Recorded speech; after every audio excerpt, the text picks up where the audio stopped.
Well, hello there again. This is week number 2 of our series on selling houses fast. And last week I went through an entire presentation on how to get the house ready to sell, and we talked about not only the physical appearance but the staging of the house and getting the countertop forms ready to go in the whole works. And by the way, this week we're sending you out a link to get to those forms and the link to the website where I told you my friend Sean Leonce has got a lot of videos on the houses that he's renovated, so you're going to get that here along with this video. So this subject this week is continuing the process of the 14 reasons why houses don't sell, and the next one on the list, incidentally, you're also going to get a list of the 14 reasons, and on top of that I'm actually going to make your next issues of the Gold Club Weekly on selling houses. So we're going to take everything that I'm putting on video here and put it in an article format for you, and it's going to be delivered over the next 2 weeks physical online newsletters. So we're going to cover this subject pretty thoroughly. Okay, let's talk about the next one, number 2. Number 2 is poor areas. Now this is a pretty important subject because it is the difference between getting houses sold fast and having them drag on the marketplace. And I can tell you, I'm as guilty as anyone of picking poor areas sometimes to sell properties.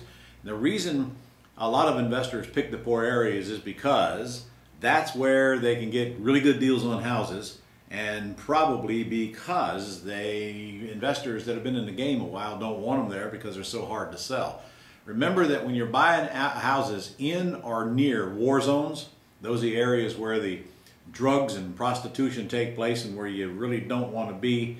And in the daytime, if you have a gun, and at night you wouldn't go in them even with a gun.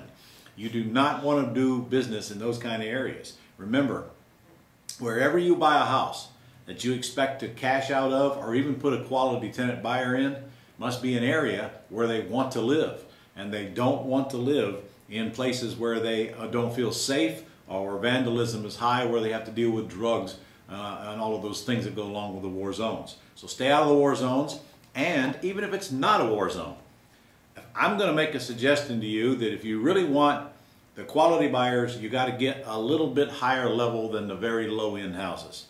I live in Jacksonville, Florida, and right now we can buy houses here for prices we were paying in the 90s. I mean, really, really good deals on houses. And we can get houses that are in decent neighborhoods, not one I want to live in, but decent little bread and butter neighborhoods for less than $100,000 now, market retail value. I actually own a couple in those kind of areas. And granted, you can go through those areas and they're not war zones, and the grass is capped and there's no cars jacked up on the blocks or any of that kind of thing, but they're still very low-end areas. Now, even though the areas are presentable, the problem is that the buyers that are attracted to those areas just cannot qualify for loans.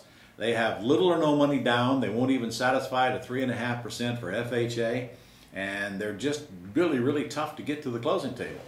Of course, if they won't qualify for loans because they have little or no money down and their credit is usually not very good, then they won't qualify for you to put them in as lease option tenants either, because they don't have enough cash to really satisfy your needs. If I'm going to put a $100,000 house on the market and I want to put a lease option tenant buyer in there, I'm just not going to do it for $1,000 or $2,000. I'd rather have the house sitting on the market vacant, to be honest with you. So I'm going to wait until I can get a buyer with, say, at least $5,000.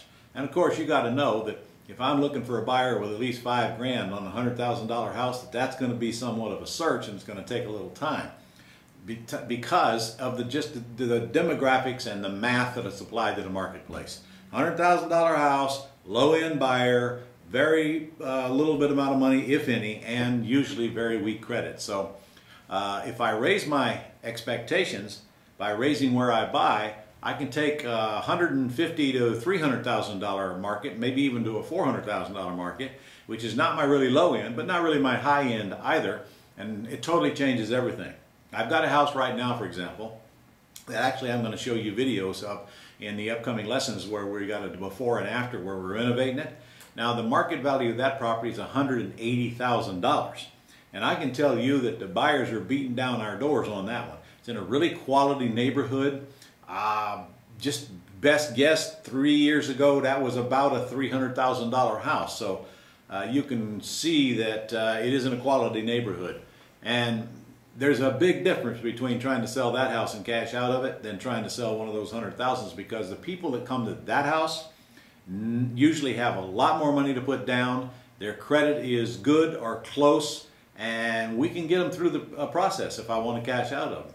On the same token, if I wanted to lease option that house, for me to get $10,000, $15,000, $20,000 non-refundable deposit on a house that's worth $180,000 in a beautiful neighborhood in excellent condition that we just spent $15,000 renovating with marble countertops and the whole works, that is a lot easier to get, way easier to get than trying to get $5,000 out of a $100,000 house.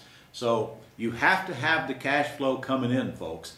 Regardless of, you might feel more comfortable down there in those cheapies, just remember, I gotta have that front end cash flow on a lease purchase, or I can't sustain life. I got to have that cash flow coming in order to pay the bills and to pay me if I put a tenant buyer in there. And if I got to exit by cashing out of it, then I've got such a hard, long process of trying to get that buyer to the closing table to get my check. Plus, I've discovered that it's a lot easier to make a lot more money on those $300,000 houses than it is those $100,000. The more dollars you waller in, the more stick to you. It's the same process, it's the same risk. So I'm just suggesting, why don't you up the ante a little bit and stay out of the really, really, really low end areas and move up into the next quality, next size type area. And while you're at it, I only work in 5 zip codes here in Jacksonville for the most part. Sometimes I get outside of them. But I live in an area called Mandarin, and I want my 5 zip codes to be right around me. And folks, I can get to any house that we're currently buying in 10 minutes or less. 10 minutes or less, and that's if the traffic is heavy. I know you can't do that in some of your bigger cities, but you can if you stay right in your little pocket area. So by working those zip codes, I got a lot of properties to deal with. Yes, that means I turn my back on deals that are outside of those zip codes, but I choose to buy in the better zip codes so I can get better tenants and better buyers, and that's my choice, even though I won't buy as many as if I expand my horizons throughout the entire area.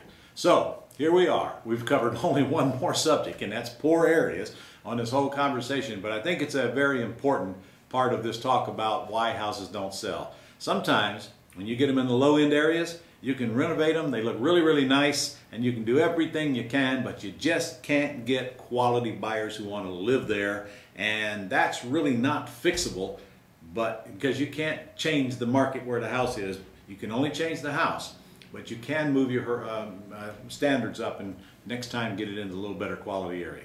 I hope that helps. That's the end of this lesson. I'll see you next week when we start talking about, well, let's see, we're going to talk about overpriced and salesman's personality problems on the next lesson. So I'll see you then.